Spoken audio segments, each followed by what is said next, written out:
हम बौद्ध क्यों बनना चाहते हैं और बौद्ध कैसे बने? क्या हम बौद्ध हैं?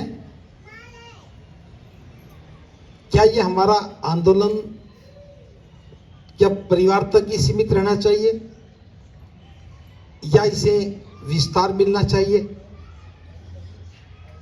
क्या इस आंदोलन को हम अपने तक ही सीमित रखें या ये जन आंदोलन बनना चाहिए? पहली बात तो ये कि हम बौद्ध क्यों बने। देखिए, हमारे जीवन की जो समस्याएं हैं उसमें जो सबसे बड़ी समस्या है जो हमारे पूरे जीवन को प्रभावित करती है वो है अपमान, गिरा हुआ मनोबल। हम जहां भी जाते हैं एक प्रश्न हमें हमेशा पूछा जाता है कि आपकी जाति क्या है, और जहां भी जाति होती है वहां भेदभाव लाजमी है, अवश्य होता है। और जब भेदभाव होता है तो उसका हमारे पास कोई समाधान नहीं होता, हमारा मनोबल गिरता है और जाति के कारण ही कदम कदम पर हमारे साथ जुल्म होता है। गुजरात की बहुत सारी घटनाएं घटती हैं, कितने जुल्म यहां होते हैं, गोली मार देते हैं, पीट पीट करके मार देते हैं, अफवाह उड़ा करके किसी का भी हत्या कर देते हैं। और यहां नहीं, पूरे देश में ऐसा ही वातावरण बना है। कोई हमसे नफरत करता है ये बात तो ठीक थी, लेकिन हम भी उन्हीं की तरह हो गए, हम भी किसी से नफरत करते हैं, हम भी अपने ही दूसरे भाइयों से नफरत करते हैं। अब इस बात को जायज कैसे ठहरा सकते हो? क्या हम नफरत नहीं करते? हाँ या ना? करते हैं। तो दूसरों की नफरत से कैसे बचोगे जब हम ही खुद उस बीमारी के शिकार हैं? हम भी छोटे बड़े की भावना में रहते हैं। अमुक आदमी मुझसे छोटा है, मैं बड़ा हूं, उसकी जाति छोटी है, मेरी जाति बड़ी है। इसके साथ साथ हम देख रहे हैं कि हमारे समाज में गरीबी है, हमारे पास रोजगार नहीं है, दूसरों पर थोड़ी निर्भरता है, थोड़ा सा पैसा मिलता, उसी से हम जीवन चलाते हैं। फिर हम देखते हैं कि जो कुरीतियां हैं, विवाह को लेकर के, जन्म को लेकर के, मृत्यु को लेकर के, कितनी सारी कुरीतियां, गलत परंपराएं हैं जिनको जाने अनजाने में हम बड़ी शिद्दत से मनाते हैं। फिर अंधविश्वास की बात करें तो हर व्यक्ति अंधविश्वास में जकड़ा खड़ा है, इतना डरा है कि वो बिना पूजा पाठ के तो चैन ही नहीं पड़ता। मैंने असली डर देखा है पालनपुर में। पालनपुर के क्षेत्र में मैंने देखा कि लोग बहुत डरते हैं और महिलाएं तो इतना डरती हैं जैसे उनके जीवन में डर के अलावा कुछ हो ही नहीं। एक भी छोटी से छोटी परंपरा को बदलने का साहस हम में नहीं है, तो फिर हम आगे कैसे बढ़ेंगे? हम सम्मान और स्वाभिमान की बात कैसे करेंगे? तो मैं ये आपके जानकारी के लिए बता रहा हूं, बाबा साहब डॉक्टर अंबेडकर ने इन सारी समस्याओं को झेला है, अपमान को सहा है, हर दौर से गुजरते हुए इसको अनुभव किया है।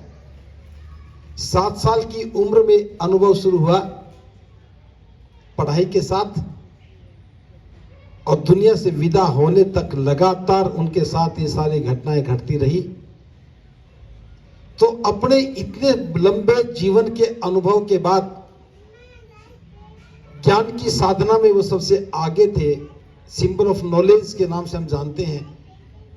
पूरी ज्ञान की साधना और अनुभव की कसौटी पर सारी बातें कसने के बाद बाबा साहब ने जीवन के अंतिम दौर में एक अंतिम निर्णय लिया। इस बात को थोड़ा ध्यान से समझना। बाबा साहब की योग्यता पर कोई प्रश्न चिन्ह नहीं है। उनके अनुभव की कसौटी को भी कम नहीं आंका जा सकता। जीवन में इतना लंबा अनुभव संघर्ष का तो शायद ही किसी का रहा हो। इन दोनों कसौटियों को आधार मान करके बाबा साहब ने हमारे जीवन की तमाम समस्याओं के समाधान के लिए काम किया और अपने जीवन में एक अंतिम निर्णय लिया। और वो अंतिम निर्णय था बुद्ध की शरण में जाने का। अब विषय सिर्फ इतना सा है, बाबा साहब के जीवन का जो अंतिम निर्णय था, क्या हमारे जीवन का वो प्रथम निर्णय नहीं होना चाहिए? हाँ या ना? तो क्यों नहीं हुआ और कब होगा? कौन सोचेगा? बाबा साहब बड़ौदा में आए, बाबा साहब का अपमान हुआ, रहने की जगह नहीं मिली, सामान को बाहर फेंक दिया। ये गाथा कब तक आते रहेंगे? कब तक हम अफसोस जाहिर करते रहेंगे?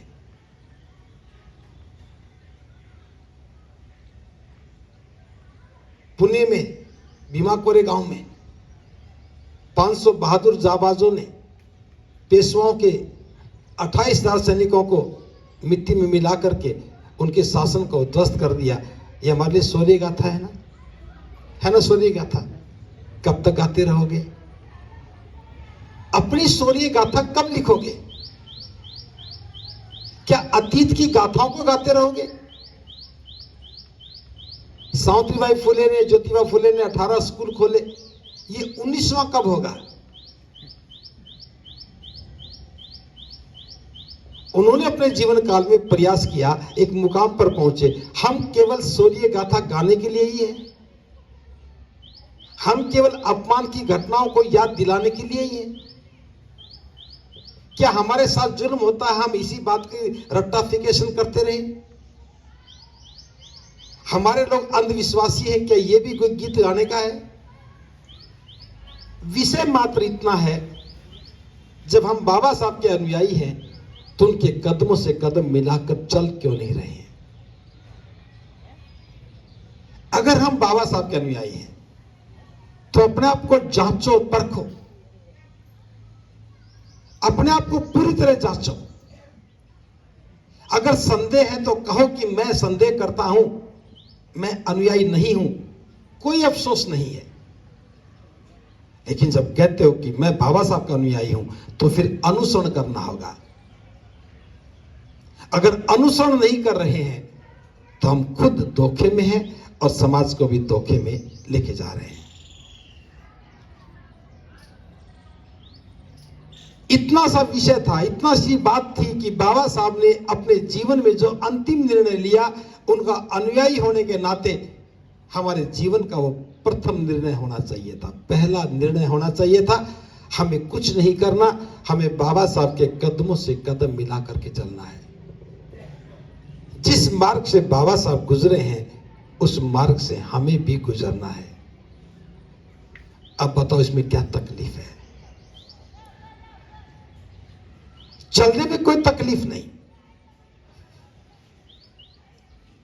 कोई तकलीफ नहीं।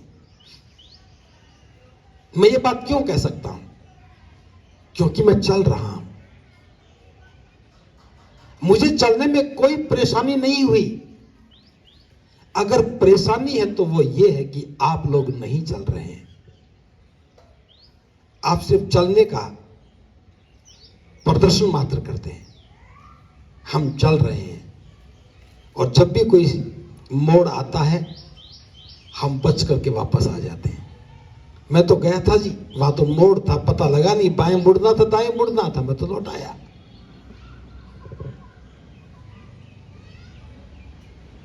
इसका मतलब यह कि हम अभी निर्णय लेने में सक्षम नहीं हो पाए। और ये बात मैं इसलिए कह रहा हूं, एक लंबे समय से काम करते करते मैं भी अनुभव कर रहा हूं कि सारे लोग कितने समझदार हैं। खूब सुनेंगे, वाई वाई करेंगे, चर्चा करेंगे, बदलने का नाम आएगा तो चुपचाप बैठ जाएंगे। हमें करना क्या है? बस मेरा विषय इतना सा है,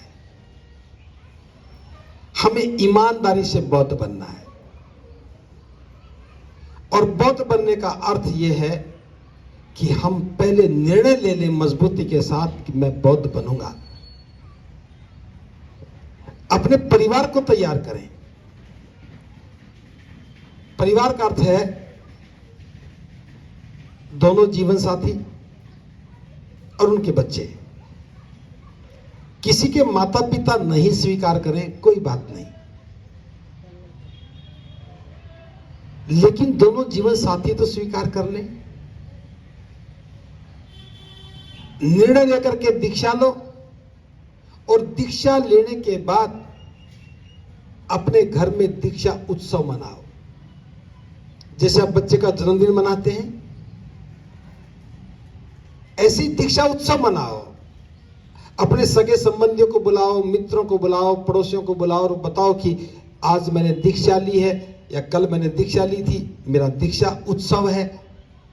और उस उत्सव में घोषणा करो, अपनी सगे संबंधियों में, मित्रों में, परिजनों में, आसपास के लोगों में बैठ के घोषणा करो कि अब मैं बौद्ध हो गया हूं, मैं बुद्ध का अनुयायी हूं, बुद्ध मेरे शास्ता है, बौद्ध मेरा धम्म है और मैं सारा जीवन धम्म के अनुसार ही जीऊंगा। जो हमारे रिश्ते नाते हैं, भाई बहन का रिश्ता है, माता पिता का रिश्ता है, भाई भाई का रिश्ता है, बहन बहन का रिश्ता है, जो भी रिश्ते नाते हैं वो बने रहेंगे, लेकिन मैं आयोजनों का हिस्सा नहीं बनूंगा। बहन को भी समझाओ कि भाई बहन का रिश्ता पक्का है, लेकिन रक्षाबंधन पे और भैया दूज पे धागा लेके मत आना, बाकी कभी आओ, लेकिन 2 दिनों के लिए बस राखी लेके मत आना और मेरे से इस विषय पे उम्मीद भी मत करना। आपकी जीवन संगिनी भी यही कह दे कि मैं भी राखी लेके नहीं आऊंगी, मेरे से भी कोई उम्मीद मत करना। उनके घर में शादी हो तो आप जाओ, आपके घर में हो तो उनको बुलाओ, लेकिन जो भी किसी प्रकार का लेन देन है उसको रोक देना। जैसे शादी में हम हरियाणा में तो भात बोलते हैं, अगर बहन के वहां शादी हो तो भाई कुछ सामान लेके जाते हैं, बुआ के बेटे की शादी हो तो लेके जाते हैं। इस प्रकार की पुरानी सारी परंपराओं को खत्म करना है। मरने के बाद कोई मृत्यु भोज नहीं, अस्थियां लेकर के गंगा में जाना नहीं, हमें अस्थियों को लेकर के पेड़ लगाना है, गंगा नहीं जाना। कहीं पर भी पेड़ लगाओ। बौद्ध बनने के बाद बताओ कि हमारी बौद्धों की अपनी परंपरा है, अगर कोई बौद्ध मरता है तो बौद्ध लोग उसका अंतिम संस्कार करें। अबौद्ध लोगों को कहो कि तुम भागीदार तो बने रहो, लेकिन बीच में दखल अंदाजी ना करो, क्योंकि हम बौद्ध बन जाते हैं और मरने के बाद अबौद्ध लोग हमारा अंतिम संस्कार करते हैं, तो उन्हीं की परंपराएं फिर हावी हो जाती हैं। जीवन भर जीते जीत हम बौद्ध बन के रहे और मरे तो अंतिम विदाई अबौद्ध रीति से हो रही है। विवाह शादी की परंपराएं बदलनी पड़ेंगी। जो भी बौद्ध है, दोनों परिवार आपसी सामंजस्य बनाएं, सहमति करें और दोनों में किसी के घर पर बैठ करके निश्चय पत्र भरो। निश्चय पत्र में लिखा जाए लड़की का नाम, मां का नाम, पिता का नाम, जन्म तिथि, पता, योग्यता। लड़के का नाम, मां का नाम, पिता का नाम, जन्म तिथि, पता, योग्यता, दोनों की सहमति से, माता पिता की अनुमति से इनका मंगल विवाह संखार। तारीख लिख दो, 10 फरवरी को प्रातः 11 बजे लुम्बिनी बुद्ध विहार में होना निश्चित हुआ है। हम इनके सुखी दीर्घायु जीवन की कामना करते हैं। और दोनों परिवारों के हस्ताक्षर हो जाएं, मोहल्ले बस्ती के 5 लोग भी दस्तखत कर दें। ये निश्चय पत्र हो गया। इसे दोहरी प्रति में भरो, एक प्रति लड़का पक्ष को दे दो, एक लड़की पक्ष को दे दो। कोई दिक्कत नहीं है ना। फिर जिस घर में बैठे थे उसी ने चाय पानी पिला दी और ये रिश्ता पक्का होने का काम पूरा हो गया। 1 रुपए का लेना नहीं, 1 रुपए का देना नहीं, कोई तिलक लगाना नहीं, कोई रस्म अदायगी नहीं। ये सारा काम हमने त्रिशूल पंसील करने के बाद कर लिया। दोनों अपना अपना पत्र लेकर घर में ले आए, अपने रख दे घर में संभाल करके। कोई शादी का कार्ड नहीं छपवाना। जो भी आपके सगे संबंधी हैं, मित्र हैं, जिनको बुलाना चाहते हो उनको अपने घर पे बुलाओ।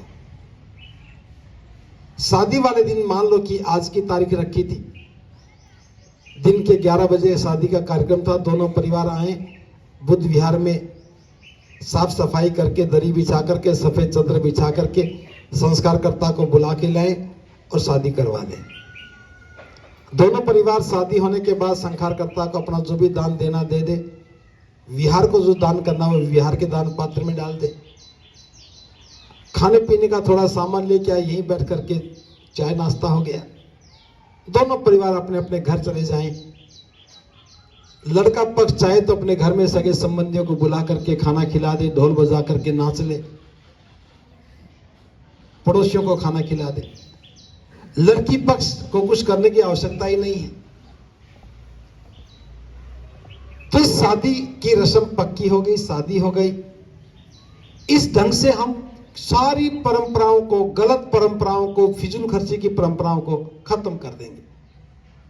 शादी में कोई कन्यादान नहीं करेगा, कोई कन्यादान लेगा भी नहीं।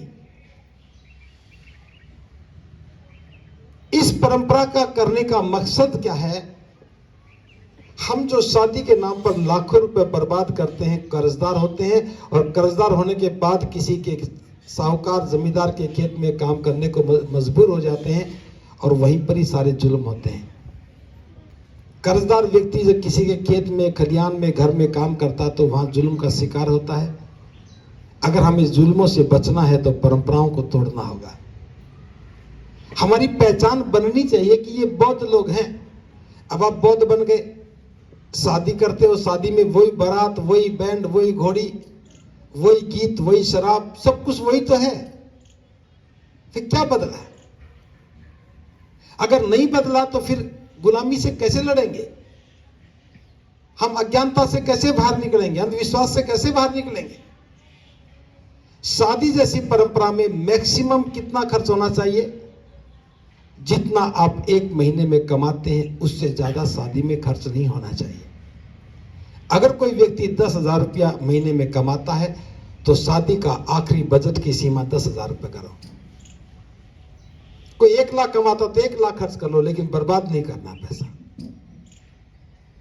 दिखावे में, डेकोरेशन में, टेंट में, दावत में बिल्कुल खर्च मत करो। बौद्धों की शादी में कोई बारात नहीं जानी चाहिए। बारात एक अनुपयोगी प्रयोजन है जिसकी कोई उपयोगिता नहीं है। अगर हम बाबा साहब के अनुयायी हैं तो ये बात मैं बहुत स्पष्टता के साथ कह रहा हूं। बाबा साहब ने हमें बताया कि विवाह क्या है। बाबा साहब कहते हैं कि 2 परिवारों के आपसी समझौते का नाम विवाह है। ये बात समझ में आई? विवाह क्या है? 2 परिवारों के बीच आपसी समझौता। एक लड़की पक्ष है, एक लड़का पक्ष है, ये 2 परिवार हैं, उनमें समझौता हो गया। आज के बाद यह लड़की और यह लड़का जीवन साथी के रूप में साथ साथ रहेंगे। इसकी डिक्लेरेशन करना, इसकी घोषणा करना विवाह है। इसमें कहां तो बारात की जरूरत है, कहां बैंड की जरूरत है, कहां टेंट की, कहां डेकोरेशन की। और इस काम को रात को क्यों किया जाए? दिन के उजाले में करो। जब बुद्ध में हमारी साथ था तो बुद्ध के सामने बैठ के करो। एक नैतिक ईमानदारी रहेगी। बुद्ध विहार में ढोल नहीं बजाना, बुद्ध विहार में नाच गाना भी नहीं करना। बुद्ध विहार की पवित्रता को बनाए रखते हुए हम बुद्ध विहार में शादी करें। खुशी मनानी है तो घर पे मनाएं। प्रकार से हम देखते हैं कि अगर हमने समाज को कर्जदार होने से बचा लिया, अपने पैसे की बर्बादी को रोक लिया, आपके पास पैसा है 5 लाख खर्च कर सकते हो, तो उस बच्चे के कारोबार पर खर्च करो, जो वो जानता वो कारोबार करे, भले दोनों परिवार मिलकर कारोबार के पैसा लगाएं। आप देखेंगे अगर पुराने सिस्टम में शादी कर रहे थे तो शादी के बाद हमें कर्ज भी देना था, ब्याज भी लौटाना था, आमदनी कम हो जाती है। अगर इस ढंग से शादी करते हो, कारोबार करके शादी करते हो, तो शादी के बाद आमदनी बढ़ जाती है, कर्ज किसी का लौटाना नहीं है और हमारा जीवन सुखी हो जाता है। क्या इस काम को करने के लिए कोई संकोच की आवश्यकता है? हो सकता है कि पड़ोस के लोग बातें बनाने लगे, ये कैसी शादी है, बैंड तो बजा नहीं, ये कैसी शादी है, बारात तो आई नहीं, ये कैसी शादी है, फेरे तो हुए ही नहीं। इन सब बातों का एक ही जवाब है, आपको कहना है कि हम बौद्ध हैं और बौद्ध लोग ऐसे ही शादियां करते हैं। ये बात समझ में आई ना? गिलास में दे दो। ये बौद्ध लोग ऐसे ही शादियां करते हैं। फिर जो बौद्ध नहीं है उसके नहीं पूछने से हम संकोच क्यों करें? भाई आप बौद्ध हो, बौद्ध तो पूछेगा नहीं, उसे तो पता है कि बौद्ध लोग ऐसे शादी करते हैं, और जो बौद्ध नहीं है उसको दिखाना क्यों है? ये बात समझ में आई है नहीं आई है? अब आपकी पड़ोस में कोई इस्लाम का व्यक्ति है या ईसाई धर्म को मानने वाला है, वो शादी कैसे कर रहा है वो आपसे पूछेगा क्या? कहो कि हम बौद्ध हैं, हमारी अपनी परंपराएं हैं। अगर इस बात को मान लिया तो हम आर्थिक रूप से समृद्ध बनेंगे, हमारा कारोबार बनेगा, हम अच्छे काम करने लगेंगे, जो कमाएंगे घर में आएगा, खुशहाली आएगी। और शादी की कामना यही तो करते थे। आप शादी पे आशीर्वाद देते हो, आशीर्वाद में क्या देते हो? क्या है आशीर्वाद में? क्या सामान है? आपके आशीर्वाद में कोई सामान नहीं है। आशीर्वाद में भावना है कि हम कामना करते हैं कि आपका जीवन सुखी हो, आपका जीवन समृद्ध हो। क्यों? ये कामना है ना, अच्छी कमाई होगी, कर्ज किसी का देना नहीं, गुलामी किसी की करनी नहीं। तो कामना पूरी हुई या नहीं हुई? अब कामना तो सुखी जीवन की कर रहे हो, बाराती बनकर दावत खा के उसे कर्जदार करके आ रहे हो, तो एक कामना हुई या बुरी कामना हुई? सोचिए।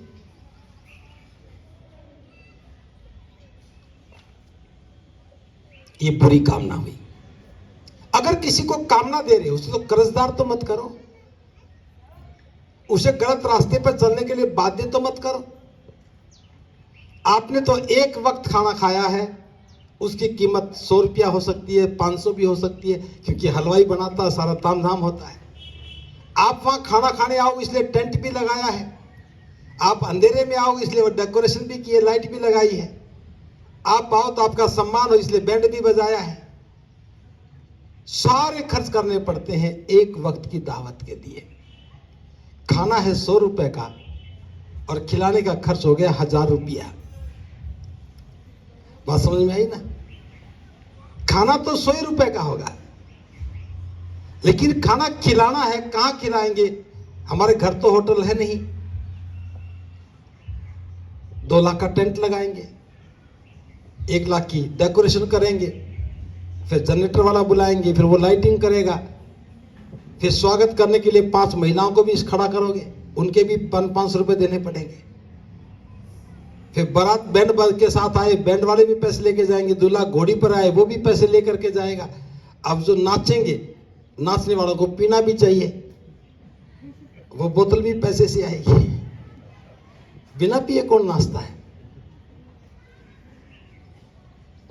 अब बाराती बन के गए हो तो खाना भी खाओगे, लौट के आओगे तो बारातियों का स्वागत सम्मान भी होना चाहिए, उनको 50-50 रुपए भी मिलने चाहिए।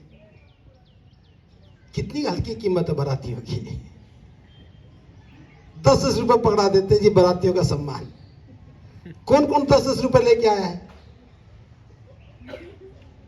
ईमानदारी से बताओ कौन कौन लेके आए? मैं 100 दे दूंगा, 1 साल के लिए जाना बंद कर दो। अगर 10 रुपए सम्मान की कीमत है तो हम 100 रुपए दे देंगे आपको। 1 साल मत जाओ, 1 साल मत जाओ, बारात रुक जाएगी। बारात 10 रुपए का, ज्यादा से ज्यादा 10 रुपए का मान सम्मान है। और जब मैं जाता था तो 1 रुपया मिलता था। अब 1 से 2 कब हुए मुझे तो पता नहीं लगा, क्योंकि उसके बाद कभी गया ही नहीं। 87 के बाद में कभी किसी की बारात में नहीं गया। तो बौद्ध बनने का अर्थ है कि हम अपने भाई को एक सम्मानित जीवन दे सकें। अगर हम अपने भाई को एक सम्मानित जीवन दे सके तो ये हमारी मंगल कामना होगी उसके लिए। जो हमारा भाई है, जो पड़ोसी है, रिश्तेदार है, सगा संबंधी है, क्या ये इस अच्छे काम में हमारी भागीदारी नहीं होनी चाहिए? इसी का नाम भाईचारा है। हम बिना खाना खाए भी उसकी मंगल कामनाएं कर रहे हैं। अगर खाना खा करके कर रहे हो तो कर्ज भी नहीं उतर रहा। एक सामाजिक दास्ता का जो एग्रीमेंट है उस पर दस्तखत कर रहे हो। इसलिए मैं चाहता हूं कि जो बौद्ध बने और किसी भी बौद्ध व्यक्ति को कर्जदार बनने में भूमिका अदा ना करे। अगर आप लेस मात्र भी मेरी बात पर भरोसा करते हो तो मैं 2 आश्वासन आपसे चाहता हूं कि अगर समाज का भला करना चाहते हो तो 2 बात मान लो। एक तो बारात मत जाओ, संकल्प ले लो कि मैं बारात नहीं जाऊंगा। और दूसरा, शादी में खाना नहीं खाऊंगा। ऐसा करने से नुकसान कुछ नहीं है आपका, लेकिन आपके इस निर्णय के बाद एक बहुत बड़ा परिवर्तन होगा। जानते हो क्या परिवर्तन होगा? जब आप बारात में नहीं जाओगे तो शुरुआत कहां से होगी? जब बारात नहीं है तो घोड़ी की आवश्यकता नहीं है। घोड़ी वाला आप जो 15-20 हजार लेता था, खत्म। जब बारात नहीं है तो बैंड भी जरूरत नहीं है। अकेला दूल्हा घोड़ी पर बैठेगा, ना कोई आगे ना कोई पीछे, तो कैसा लगेगा? क्या अच्छा लगेगा क्या? और दिन के उजाले में तो वैसे भी बुरा लगेगा कि कौन पागल है देखो।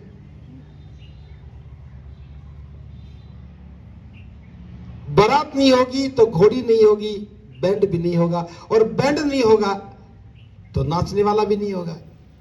नाचने वाले नहीं होंगे तो पीने वाले नहीं होंगे। और जब बारात नहीं जा रही तो टेंट क्यों लगेगा? भाई टेंट किसके लिए? बारात के लिए। टेंट नहीं लगेगा तो डेकोरेशन भी नहीं होगी। शादी दिन में, इस लाइट की भी प्रबंध नहीं है, तो लाखों रुपए बच गया। जब बारात नहीं है तो हलवाई क्यों लगेगा? क्योंकि खाना तो बड़ा बनना ही नहीं है। 150 लोगों का खाना बनना हो तो 2 हलवाई आके वैसे ही चुपचाप बना लेंगे। हलवाई भी ज्यादा नहीं चाहिए। जब हलवाई ज्यादा नहीं चाहिए तो सामान भी ज्यादा नहीं चाहिए, क्रोकरी भी नहीं चाहिए। जब आदमी 50 घर में आए तो वेटर भी नहीं चाहिए। बचत होती जा रही है ना।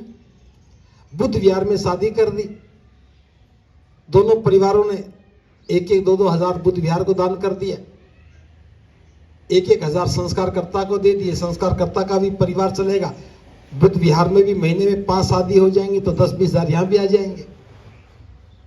जरूरतें पूरी होने लगेंगी। लड़की वाला देखेगा जब मेरे घर में बारात नहीं आ रही तो मैं अपने मित्रों को क्यों बुलाऊं? क्यों? भाई बारात के 200 आदमी आते हैं तो वो भी अपने 400 बुलाता है ताकि वो भी देख ले मैं क्या कर रहा हूं। जब लड़के पक्ष की ओर से देखने वाले नहीं आ रहे तो लड़की पक्ष भी किसी को नहीं बुलाता है, उधर से भी नहीं बुलाएगा, तो सारा जो खर्चा जो बर्बाद होना था रुक जाता है। जब देखने वाला कोई नहीं हो तो हमने क्या दिया क्या लिया ये विषय गौण हो जाता है।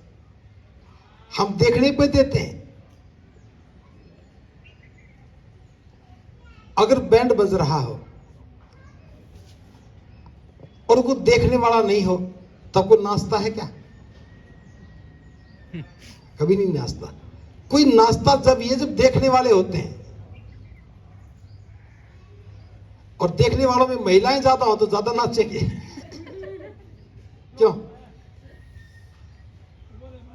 नाचना भी कोई अंदर की फीलिंग नहीं है, नाचना भी बाहर का आमंत्रण है। बाहर कौन देख रहा है जब नाचते हैं? आप में से कौन नाच सकता? अब एक भी नहीं। और बारात में सारे नाचे होंगे। नाचने वाला बेहोश रहता है। बैंड पे गाना बजेगा, आज मेरे यार की शादी है, और हो सकता दूल्हे का पिता भी नाच रहा। चाचा ताऊ तो नाचते ही है ना। रिश्ते में ताऊ लगता है, रिश्ते में दादा लगता है, और गीत बज रहा, आज मेरे यार की शादी, नाच रहे हैं। होश नहीं होता। तो विवाह हम होश में करेंगे तो बड़े पैमाने पर बर्बादी रुकेगी। तो बौद्ध होने का अर्थ हो गया कि हमने सामाजिक दासता की बेड़ियों को नकार दिया, गरीबी के आमंत्रणों को भी ठुकरा दिया, समृद्धि के मार्ग पर चले, सम्मान का जीवन जीने लगे। मेरी एक बात मान लेने से, जो मैंने अभी दो बातें आपको कही थी, ये मान लेने से आप जो मंगल कामना करते हैं वो वास्तव में लोगों का मंगल करने में काम आती है। मेरे पास लोग आते हैं, बनते जी शादी में जरूर आना है। मैं कहता हूं मेरी मंगल कामनाएं हैं आपके लिए। मैं आऊंगा नहीं, मंगल कामनाएं पहले भी कर रहा हूं, बाद में भी कर दूंगा, लेकिन आऊंगा नहीं, क्योंकि आऊंगा तो मेरी कामनाएं काम नहीं आएंगी। मैं आऊंगा तो फिर तुम्हारी गुलामी की बेड़ियों में मेरी भी भागीदारी हो जाएगी, तुम्हारे कर्ज की जिंदगी में मेरा भी योगदान हो जाएगा, तो फिर मेरी मंगल कामना अर्थहीन हो जाएंगी। आप चाहते कि मेरी कामना अच्छी रहे, आपके कल्याण के लिए रहे, तो फिर मुझे आमंत्रण मत दो। जब से मैं कहने लगा हूं, कोई मेरी बात बुरा ही नहीं मानता। कहता ठीक है बनते जी, आप मत आना। मुझे लगता है कि एक आदमी तो समझ गया, मेरी परेशानी खत्म और लक्ष्य भी कामयाब हुआ। लेकिन यह आंदोलन कब पूरा होगा? जब आप लोगों की भागीदारी होगी। जब आप लोगों की भागीदारी हो जाए, जो बात मैं बोल रहा हूं, जिस दिन आप बोलने लगोगे, इस आंदोलन का प्रभाव जन जन तक होने लगेगा, और फिर समझ में आएगा कि बाबा साहब ने परंपराएं बदलने के लिए क्यों कहा। हमने बिना दहेज शादियां करवाना शुरू किया 1996 में। मैं भी बौद्ध नहीं था। हमने 3-4 साल के अंतराल में ही 400 से ज्यादा शादियां करवाई, बिना बैंड के, बिना बारात, बिना दावत, बिना दहेज के। हमारा टाइटल ही था अनावश्यक परंपराओं और कुरीतियों को छोड़कर बौद्ध विवाह समारोह। 400 शादियां करवाई, 800 परिवार शामिल हुए, और उन 800 में से एक भी बौद्ध नहीं था। मैं उस समय की बात करूं, अगर एक परिवार के 2 लाख रुपया बचा, तो दोनों परिवारों में कितना बचा? 4 लाख। 4 लाख रुपया एक शादी में बचा, और 400 में कितना हो गया?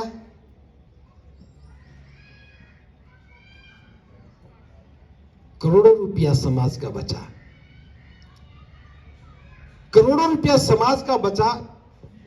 तो मुझे इस बात को कहते हुए आज भी फक्र है कि 400 परिवारों को हमने आर्थिक दरिद्रता में जाने से रोक दिया। और ये तो 400 तो सीधे 800 सीधे हैं, उनके मामा हैं, उनके रिश्तेदार हैं, वो भी कंगाली में आते हैं ना, वो सब रुक गया। और आज भी आगरा में, अलीगढ़ में, पलवल में हर महीने 2-3 शादियां बुद्ध विहार में होती रहती हैं। दोनों परिवार आते हैं, शादी करके चले जाते हैं, हमें तो पता भी नहीं लगता। ये बोल रखा कि शादी में हमें बुलाओ मत। अगर हम अपने कमरे में बैठे तो शादी यहां हो रही होती रही, हमें कोई लेना देना नहीं होता। शादी होने के बाद आते हैं, बनते जी आज हमारी शादी थी, लो भी मंगल कामना। खुशी होती है कि आंदोलन आगे बढ़ रहा है। लेकिन आप लोग जो कर रहे हो, क्या उससे हमारा जीवन बदल रहा है? क्या बदल रहा है? जब जीवन नहीं बदल रहा तो सोचना तो पड़ेगा कि हम कर क्या रहे हैं। तो पहला काम तो यही करना होगा। शादी आपके घर में जब हो जब करना, लेकिन किसी के भी घर में शादी हो तो दावत खाना बारात में जाने से मना करना। और बौद्ध बन गए हो तो जो मैंने कहा है इस बात को ध्यान से सुनना, समझना, जीवन में अंगीकार करना, अभ्यास में उतारना। अगली बात, बौद्ध बनने के बाद हमें बौद्ध ही पर्व मनाने हैं। और हमारे 3 ही पर्व हैं। वैशाख पूर्णिमा, जिसे हम बुद्ध पूर्णिमा कहते हैं, सिद्धार्थ का जन्म हुआ, वो बुद्ध बने और महापरिनिर्वाण हुआ। ये तीनों घटनाएं वैशाख पूर्णिमा को ही, तो वैशाख पूर्णिमा हमारा उत्सव है, हमें बहुत सुंदर तरीके से मनाना चाहिए। बात फिर कभी करूंगा। जब महाकारुणिक बुद्ध ने पहला उपदेश दिया धम्मचक्र प्रवर्तनाय आषाढ़ माह की पूर्णिमा को, वो हमारा पर्व है। वो कैसे मनाएंगे ये भी बाद में बता देंगे। और तीसरा पर्व है जिस दिन सम्राट अशोक बुद्ध की शरण में गए, उसी दिन बाबा साहब गए। तो अशोक विजयदशमी हमारा पर्व है। तो ये 3 पर्व हमें मनाने चाहिए। इसके अलावा कोई कुछ भी कहे, किसी की बात को मत मानो। और खास तौर से आजकल कुछ लोग बहुत सक्रिय हो गए, जो कहते हैं कि दीपोदान हमारा है, होली हमारी है, ये हमारा है। समझ जाना कि वो किसी साजिश के तहत किसी से धन लेकर के बौद्ध धर्म को विकृत करने की कोशिश कर रहे हैं। ये बात समझ रहे हो ना? हम में से कोई भी आदमी इन 3 के अलावा किसी भी पर्व को स्वीकार ना करे। बौद्ध बनने के बाद कोई भी महिला लाज ना करे। बौद्ध बनते हो तो गुलामी के प्रतीक हमें छोड़ने होंगे। रात को मैंने चर्चा की थी, आपने सुना होगा। हमें अपना पहनावा श्वेत वस्त्रों का करना होगा। चाहे रंग बिरंगे रोज पहने, कोई दिक्कत नहीं, लेकिन बुद्ध विहार में जब आए तो श्वेत वस्त्रों में आए। घर में चाहे कैसे पहने, कारोबार में कैसे पहने, कोई बात नहीं, लेकिन ज्यादा से ज्यादा इस प्रकार के अवसरों पर हमें सफेद कपड़े पहनने चाहिए। तो ये कुछ चीजें हैं, अगर ये बदलेंगी तो हमारा जीवन बदलेगा। और हम बौद्ध हैं, ये आंदोलन पूरा होगा। हमें अपना नाम भी बदलना होगा। अगर पुराने नाम हैं, पुराने गोत्र हैं, जातियां बची हुई हैं, तो फिर हमारा आंदोलन सफल नहीं होगा। तो इस प्रशिक्षण का मकसद यही है कि बौद्ध बने हो तो जाति को छोड़ना होगा। जाति को लेकर के बौद्ध मत बनना। और जाति जाति को ही नहीं, जाति का जो उपनाम है, आप सोलंकी है, आप वाघेला हैं, और कौन कौन से गोत्र हैं यहां पे, परमार हैं, और भी कुछ महाराष्ट्र के सारे याद है, यहां गुजरात के भूल गया, जादव है,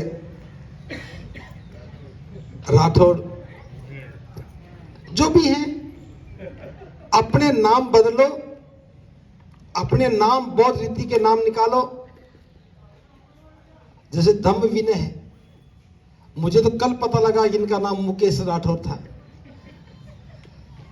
मैं सोचा इनका नाम तो धम्म विनय ही था। अब धम्म विनय में किसकी पहचान है? धम्म बुद्ध का नाम, धम्म का, विनय भी बुद्ध का। तो नाम से पता लगता है कि बौद्ध होंगे। और नाम होता जगदीश भाई परमार, तो क्या कहते हैं? मुकेश भाई राठौर भी क्या है? उसमें ईश्वर भी है, क्यों जी? मुंह में ईश्वर भी है और राठौर भी है। समझ में आ गया? बदल दिया। तो नाम भी बदलो, पहनावा बदलो, पूजा पाठ छोड़ो, अंधविश्वास से बाहर निकलो, पर्व और परंपरा बदलो। आप देखेंगे कि जैसी इच्छा बाबा साहब की थी, जिस मनसा के साथ बाबा साहब ने हमें बुद्ध का धम्म दिया था, हम ठीक उसी रास्ते पर चलने लगेंगे। इन 68 वर्षों में जो काम नहीं हुआ, आप उस काम को 1 साल में कर सकते हैं। 1 साल में कुछ ईमानदारी के साथ अगर लोग खड़े हो जाएं, तो हमारा मकसद पूरा हो जाए। लेकिन सबसे बड़ी बाधा क्या है? हम जब भी बौद्ध बनते हैं, हम सबसे पहले छोटे छोटे पिंजरों में फंस जाते हैं। ये फला संगठन का पिंजरा, ये फला संगठन का पिंजरा। अब धम्म के ऊपर संगठन हावी हो गया। संगठन धम्म नहीं है, धम्म है। संगठन तो धम्म की कुछ उद्देश्यों की पूर्ति करने में सहायक हो सकता है। मैं संगठनों को नहीं नकार रहा हूं, आप संगठनों में काम कीजिए, किसी भी संगठन में कीजिए, कोई आपत्ति नहीं। लेकिन धम्म का जब काम हो तो संगठन को बीच में लेके मत आइए। अब जैसे आज मैंने सिखाया, जो सुबह सिखाया कल बताया, क्या मेरे काम आएगा? जिसने सीखा उसके काम आएगा। अब आप किस संगठन के हैं, मुझे इससे क्या लेना? जिसने सीखा उसको काम आएगा। अच्छा बुद्धिस्ट है तो अच्छा सीखेगा, नहीं है तो कम सीखेगा। हमारा काम समाज का निर्माण करना है। इस बुद्ध विहार को बनाने के लिए समिति चाहिए थी, बना ली। इस बुद्ध विहार को चलाने के लिए समिति चाहिए, बना लो। आपको कोई और काम करना तो बना लो। लेकिन जो सबसे बड़ा काम है वो ये है कि हमें समाज बनाना चाहिए। अभी हम समाज नहीं बने। आप बहुत बन जाते हो, फिर भटक जाते हो, किसको बुलाएं, किसको पूछे। वो हरियाणा से बनते जी आए थे तो ये बता के गए थे, महाराष्ट्र से आए तो वो ये बता रहे थे, गुजरात के बनते तो ये बता रहे थे, एक बनते मध्य प्रदेश से आया था वो तो कुछ और ही बता रहा था। बताएंगे क्यों? क्योंकि उनका कोई स्कूल नहीं है, उनका कोई प्रशिक्षण नहीं है।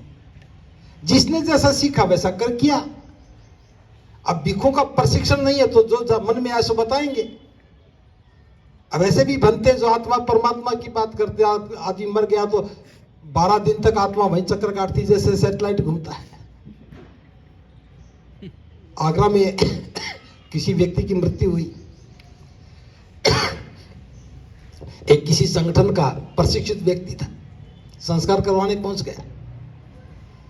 वो बता रहा कि जब वो आदमी मरता है तो उसकी आत्मा 12 दिन तक यहीं घूमती है, जहां मृत्यु होती है वहीं घूमती है। इसलिए 12 दिन के बाद हमें उसकी आत्मा की शांति के लिए ये परित्राण करवाना चाहिए। ये परित्राण होने से आत्मा की मुक्ति हो जाती है। कौन बताए इन पागल लोगों को कि आत्मा की बात कर रहे तो बुद्ध की बात क्यों कर रहे हैं?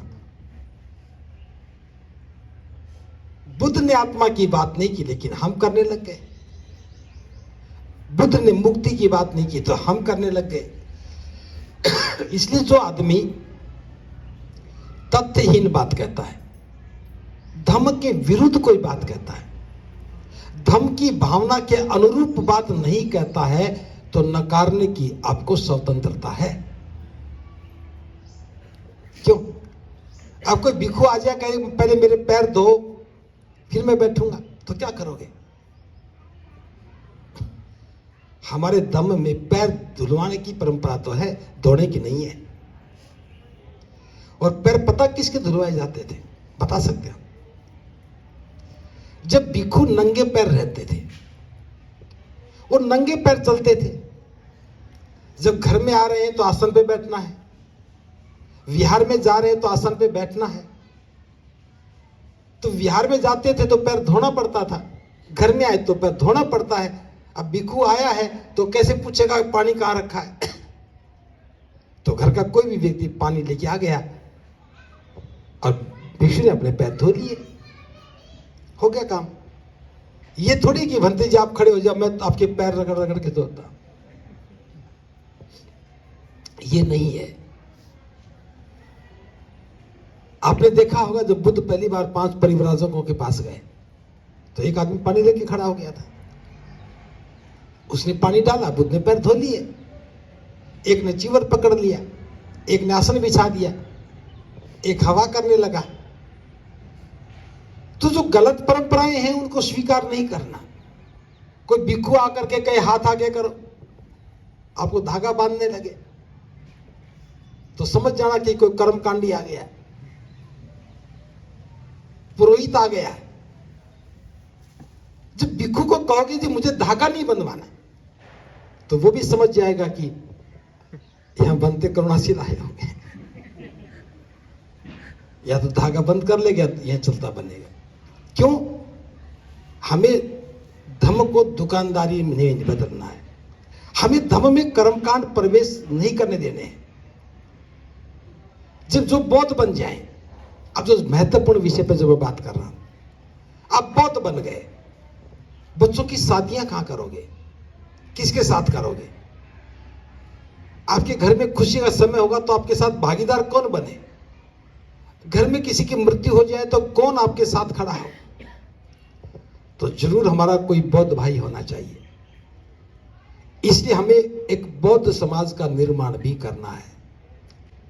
जब मैं बौद्ध समाज की बात कर रहा हूं, ध्यान रखना, मैं संगठन की बात नहीं कर रहा हूं। बौद्ध समाज का कोई रजिस्ट्रेशन नहीं होगा, कोई शुल्क नहीं होगा। जो बौद्ध है वो बौद्ध के पास आके बैठेगा। हमें पता लगे कि वडोदरा में कितने बौद्ध परिवार हैं, 2-3 महीने में एक बार हमने इकट्ठे हो गए, मिलकर के खाना बनाया, मिलकर के खा लिया, इस प्रकार का कार्यक्रम किया, पहचान हो गई ये हमारे बौद्ध भाई हैं। हर रविवार को हम बुद्ध विहार में वंदना करेंगे, तो जो भी बौद्ध परिवार है उसमें से कोई न कोई आदमी बुद्ध विहार में आना चाहिए, पता लग जाए कि मैं बुद्ध विहार में बौद्ध हूं। हर बुद्ध विहार में एक रजिस्टर रखा रहे, जो भी बौद्ध हो अपना नाम लिखते भी, मैं भी इस मोहल्ले में अभी आया हूं, मैं भी बौद्ध हूं। ये बौद्ध समाज है। अब बौद्ध समाज बनेगा तो हम अपने बौद्ध समाज के लोगों को प्रशिक्षण देने का काम करेंगे। जब कोई संकट आता है तो संकट से बाहर निकलने का मार्ग प्रशस्त करेंगे। हम अपने समाज को दिशा कैसे देनी है इस पर हम चिंतन करेंगे। अपने बच्चों का बौद्धिक विकास कैसे करना है, महिलाओं को अज्ञानता से, अंधविश्वास से कैसे बाहर निकालना है, इस पर हम कार्य योजना करेंगे। हमारे बच्चे श्रेष्ठ जीवन जिए इसके लिए हम योजना बनाएंगे। कोई बौद्धों में कोई परिवार है जो बहुत दरिद्रता में है, कोई महिला है उसका पति दुनिया से चला गया, आजीविका का साधन नहीं है, तो हम उसके लिए क्या कर सकते हैं? ये बौद्ध परिवार, बौद्ध समाज के लोग इस पर चिंतन करेंगे, बात करेंगे, समाधान करेंगे। नहीं तो हमारी क्या भागीदारी है? आपके घर में बहुत सारे साधन हैं और एक आदमी कुपोषण का शिकार हो रहा है, तो हमारी क्या जिम्मेदारी है? तो बौद्ध समाज सामाजिक दायित्वों के प्रति संवेदनशील हो जाए, ये हमारी प्राथमिकता में होगा। और आपकी सूचना के लिए बता रहा हूं, 16 जून को जयपुर में पहला कार्यक्रम होगा, जिस दिन हम भारत देश में बौद्ध समाज बनने की घोषणा करेंगे। पूरे देश के बौद्धों को वहां आमंत्रण दिया जा रहा है, काम शुरू हो गया है। मैं भी गुजरात में आज पहली बार आपको आमंत्रण दे रहा हूं कि जितने भी बौद्ध परिवार हैं, आप लोग 16 जून को जयपुर में जरूर आइए। अभी एक ही दिन के कार्यक्रम की प्लानिंग की है, कोशिश करेंगे कि 2 दिन का हो जाए। और उससे पहले हम एक सामनेर पवज्जा शिविर भी वहां 10 दिन का लगाएंगे। जिन लोगों को सामनेर बनना है या बिना सामनेर भी रहना है तो शिविर में 10 दिन के लिए आप रजिस्ट्रेशन करवा सकेंगे। इसकी भी सूचना हम आपको दे देंगे। तो ये बहुत बड़ा आयोजन होगा, देश का पहला कार्यक्रम होगा कि जहां बौद्ध समाज के निर्माण की घोषणा की, और जितने भी लोग बौद्ध वहां आएंगे अपना रजिस्ट्रेशन करवाएंगे, मैं भी बौद्ध हूं, मैं भी बौद्ध हूं। उसका फायदा ये होगा, आपको अपने बच्चों की शादी करनी है तो कहां ढूंढोगे? अब तो अपनी जातियों में ढूंढते हो। मैं बुनकर हूं तो बुनकर में शादी होनी चाहिए, मैं फला जाति का हूं तो उसी जाति में शादी होनी चाहिए। नहीं, अब बौद्ध बन गए, बौद्ध बनने से पहले क्या जाति थी इसका जिक्र नहीं करना है। हम बौद्धों में अपनी योग्यता के अनुसार जैसी हमें जरूरत है उसके अनुसार लड़का या लड़की को पसंद करेंगे और बौद्ध परंपरा के तहत शादी करेंगे। कितना आसान हो जाएगा। शादी में खर्च ही कुछ नहीं करना, तो गरीब से गरीब आदमी भी तुरंत कहेगा कि मैं तो बौद्ध इसलिए भी बन गया कि मुझे बड़ा लाभ दिख रहा है, मैं बच्चों की शादी बौद्धों में करूंगा। मुझे एक बात बहुत याद आ रही है, मैं आपको बता रहा हूं, बहुत ही गंभीर विषय है वो। उत्तर प्रदेश के अलीगढ़ के पास में एक कस्बा है, उसके पास एक गांव है, वहां की घटना है। एक लड़की थी जो एमए पास थी, समझदार थी और मूवमेंट में मिशन में काम करती थी। उसके परिजन उसके लिए कोई लड़का ढूंढ रहे थे। अब लड़का कोई उसके अनुरूप मिल भी नहीं रहा था। कई दिन तक चलता रहा, हमसे भी पूछा लेकिन हम तो बता भी नहीं पाते, याद भी नहीं रहता है, कोई विषय भी हमारा नहीं है।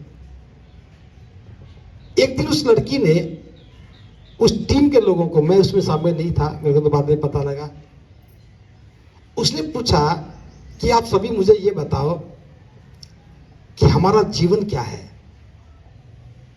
मैं आपके साथ दिन रात काम करती हूं, पढ़ी लिखी हूं, और कल मेरी शादी किसी अबोध के साथ कर दी जाएगी तो फिर मेरे जीवन का क्या होगा। मैं स्वतंत्रता की बात करती हूं, समानता की बात करती हूं, और कल मेरी शादी किसी ऐसे परिवार में होगी जो बौद्ध ही नहीं है, तो मेरे उद्देश्यों का, मेरी महत्वाकांक्षाओं का क्या होगा। थोड़े दिन के बाद उसका रिश्ता हो गया, बौद्ध लड़का नहीं मिला, उसकी अबौद्ध रीति से शादी हो गई। शादी के 1 साल के बाद उस लड़की ने, घर में कोई आयोजन था, जागरण वगैरह कुछ ऐसा, हमें आमंत्रण दिया, कहा भंते जी आप सबको भी आना है, और साथ में यह भी कहा कि मैं जिस भी हालत में हूं उस पर कोई प्रश्न चिन्ह मत लगाना। हमने जाके देखा कि वो लड़की घूंघट में थी। इतना तरस आया कि मैं आज भी अपने आप को गुनाहगार मानता हूं कि हमने एक जीवन को नष्ट कर दिया। क्या ऐसा नहीं है? तो हमें एक लिबर्टी देनी है कि बौद्ध लोग बौद्धों में शादी करें, जिससे समाज का बनना बहुत जरूरी है।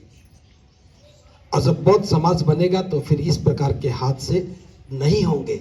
हमारी जिम्मेदारी है कि हम समाज के लोगों को दिशा देने का काम करें।